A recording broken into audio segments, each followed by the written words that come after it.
Assalamualaikum warahmatullahi wabarakatuh. Salam sejahtera untuk kita semua.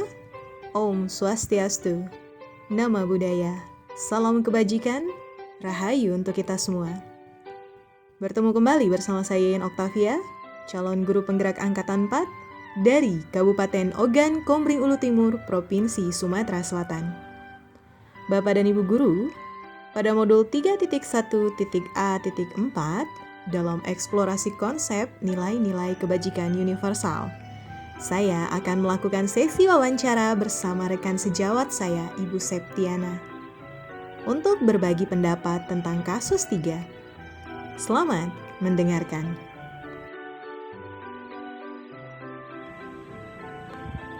Assalamualaikum warahmatullahi wabarakatuh, Bu Septi. Waalaikumsalam warahmatullahi wabarakatuh, Ibu Yeyen.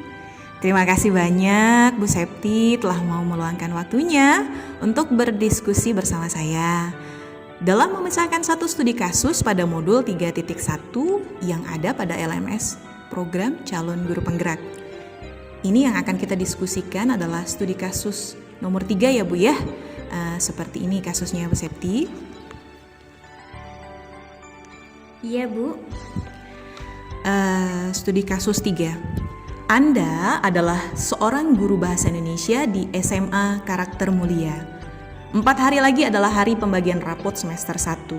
Sebelumnya, semua guru telah menyerahkan daftar nilai murid-murid pada pelajaran yang diampu pada kepala sekolah Ibu Rosdiana. Ibu Rosdiana adalah kepala sekolah yang baru bertugas di SMA Karakter Mulia di tahun ajaran ini. Hari ini, Ibu Rosdiana mengadakan rapat guru. Ia membuka pertemuan dengan berterima kasih atas kerja keras para guru dalam mengajar murid-murid selama ini, dan juga telah mengumpulkan nilai rapot dengan tepat waktu.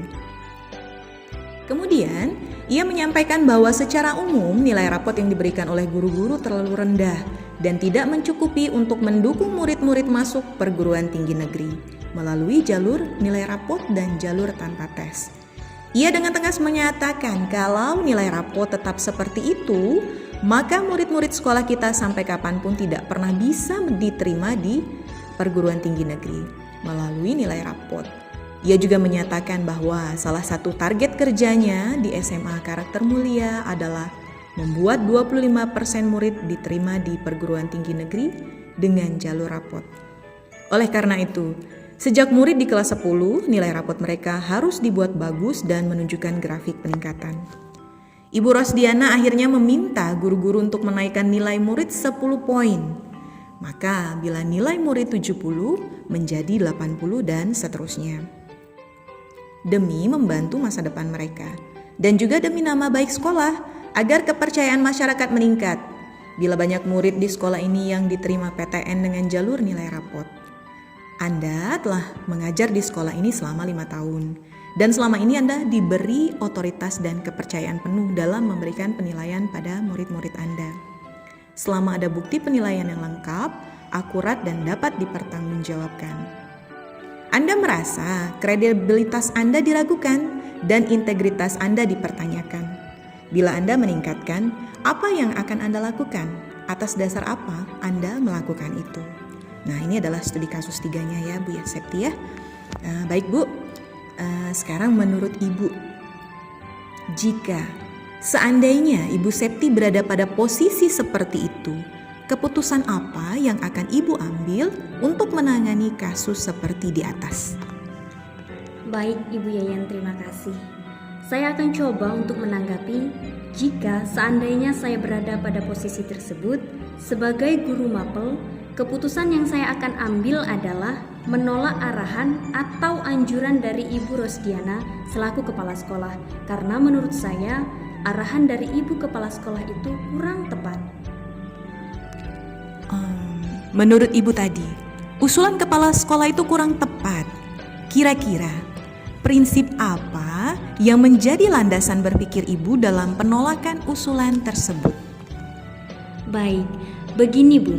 Karena menurut saya dengan secara tiba-tiba menaikkan nilai sebanyak 10 poin itu bertentangan dengan prinsip-prinsip penilaian yang telah dirumuskan bersama dinas terkait dan juga pemerintah.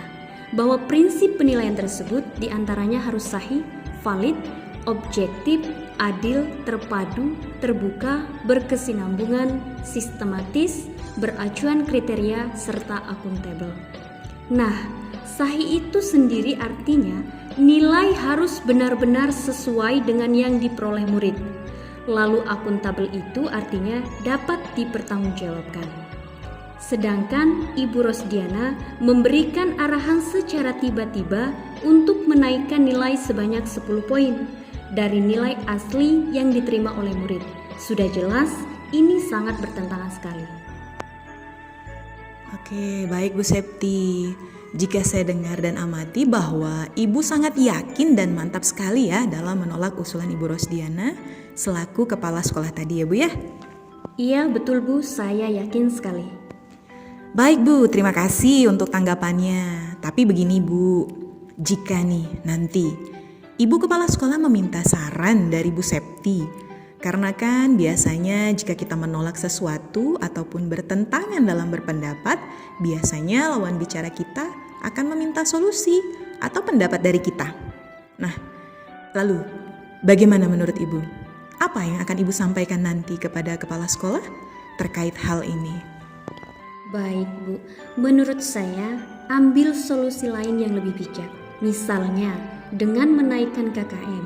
Dengan cara ini kan kita bisa menghidupkan kembali MGMP yang sempat mati suri karena pandemik ini ya Bu. Jadi nanti masing-masing guru mapel dapat merumuskan kebijakan tersebut. Lagi pula saat ini murid kita masih duduk di kelas 10. Nah, kita masih punya waktu dalam menyusun strategi untuk menaikkan nilai murid tersebut. Jadi, menambah nilai 10 poin tidak dengan cara instan. Oke Bu Septi, jadi dapat saya simpulkan nih, Ibu tadi menyatakan tidak dengan cara instan dalam menaikkan nilai siswa, tapi dengan cara menghidupkan kembali MGMP guru mata pelajaran. Nantinya mereka bisa saling berkolaborasi dalam menentukan arah untuk peningkatan nilai KKM. Benar ya Bu ya? Wah, ini bagus sekali nih pendapat dari Bu Septi. Jika sekolah kita nanti menemukan masalah seperti ini, kita telah memiliki solusi dan dapat menerapkannya. Karena saya pribadi pun sependapat nih Bu dengan Bu Septi. Jika saya berada dalam posisi seperti pada kasus 3, saya akan melakukan hal yang sama dengan apa yang dilakukan oleh Bu Septi, yakni menolak untuk meningkatkan nilai siswa sebesar 10 poin. Karena penilaian hasil belajar siswa dilakukan itu berdasarkan azas-azas tertentu Bu ya. Yang pertama, penilaian itu harus bersifat kuantitas atau kualitas. Penilaian yang bersifat kualitas ataupun kualitas itu berkenaan dengan mutu hasil belajar. Penilaian kuantitatif berkenaan dengan banyaknya materi yang akan dipelajari. Nah, penilaian juga didasarkan secara berkesinambungan. Penilaian juga dilakukan sejak awal proses belajar, dilanjutkan sepanjang proses berlangsung dan diakhiri pada akhir pembelajaran. Bahkan, penilaian juga dilaksanakan pada tingkat pasca pembelajaran. Lalu menurut saya juga nih, penilaian itu bersifat keseluruhan. Penilaian itu dilakukan terhadap seluruh aspek pribadi siswa yang mencakup aspek-aspek intelektual, hubungan sosial, sikap, watak, sifat kepemimpinan, hubungan personal sosial, moral tanggung jawab, ketekunan belajar, dan masih banyak lainnya, Bu. Kemudian, penilaian juga proses berpikir objektif tuh. Penilaian ditunjukkan ke arah pemeriksaan, perkembangan, dan kemajuan siswa dalam hubungan dengan pencapaian tujuan belajarnya. Dan terakhir, penilaian harus bersifat kooperatif, karena kegiatan penilaian itu adalah tanggung jawab bersama Bu, baik guru, orang tua, siswa, maupun masyarakat. Jadi penilaian itu merupakan hasil kerjasama antara semua pihak yang terkait, baik di dalam lingkungan sekolah maupun di luar lingkungan sekolah. Sudah seharusnya Bu, kita itu berpegang teguh pada peraturan yang ada. Ada kalanya peraturan dirasa menyimpang dari hati nurani, tetapi terkait dengan menaikkan nilai ini, rasanya tidak sejalan dengan hati nurani saya juga ya Bu. Karena nantinya murid akan selalu berpikir santai dan yakin bahwa nilai mereka akan menjadi meningkat. Jadi tidak perlu lagi susah payah belajar. Menurut pandangan saya, seperti itu yang akan terjadi jika sebuah kebijakan peningkatan nilai ini diterapkan secara mendadak dan hanya sepihak saja. Baik Bu Septi, terima kasih banyak atas diskusi kita hari ini. Salam sehat dan tetap bahagia ya Bu ya. Kita akhiri dulu pertemuan kita, diskusi kita. Wassalamualaikum warahmatullahi wabarakatuh Bu Septi. Ya, sama-sama Ibu Yayan. Waalaikumsalam warahmatullahi wabarakatuh.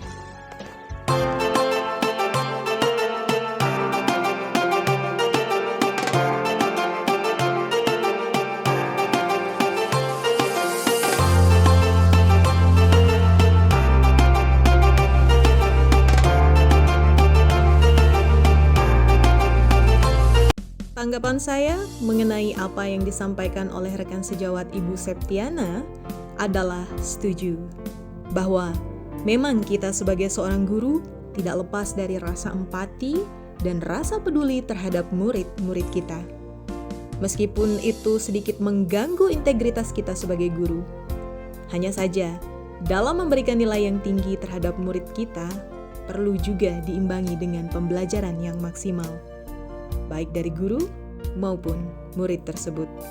Misalnya, makin meningkatkan proses pembelajaran yang berkualitas, kreatif, inovatif, hingga anak-anak didik kita benar-benar memiliki nilai yang diharapkan oleh kepala sekolah.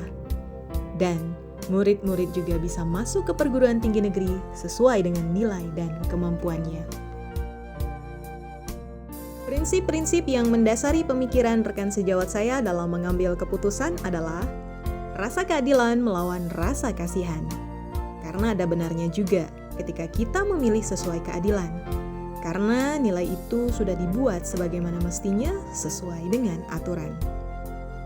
Akan tetapi, ada rasa benarnya juga apabila kita merasa kasihan, kita merasa sayang, dan kita merasa perlu memberikan empati kepada murid agar mereka bisa masuk ke perguruan tinggi negeri seperti yang diharapkan oleh kepala sekolah. Dan juga seperti harapan sekolah, yaitu 25% murid bisa masuk ke perguruan tinggi negeri.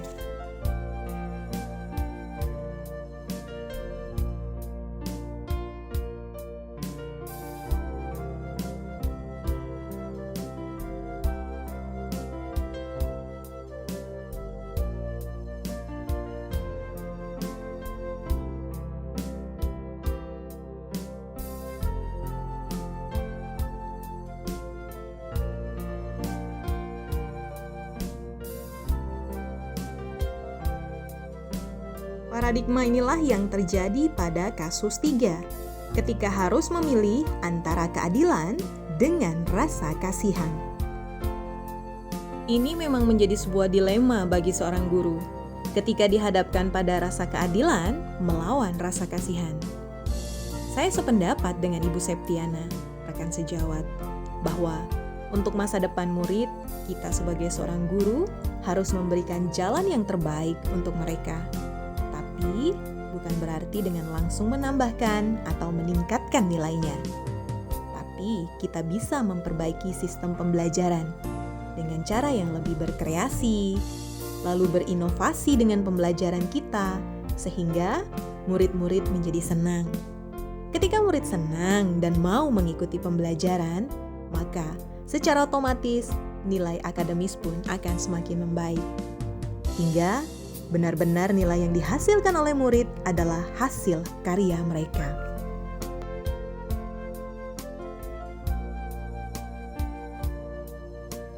Demikianlah hasil wawancara dan juga refleksi saya bersama rekan sejawat, Ibu Septiana, yang telah menanggapi kasus 3 ini. Hasil rekaman audio wawancara ini akan saya unggah untuk dokumentasi tugas saya sebagai calon guru penggerak. Terima kasih. Salam Guru Penggerak. Guru bergerak, Indonesia maju.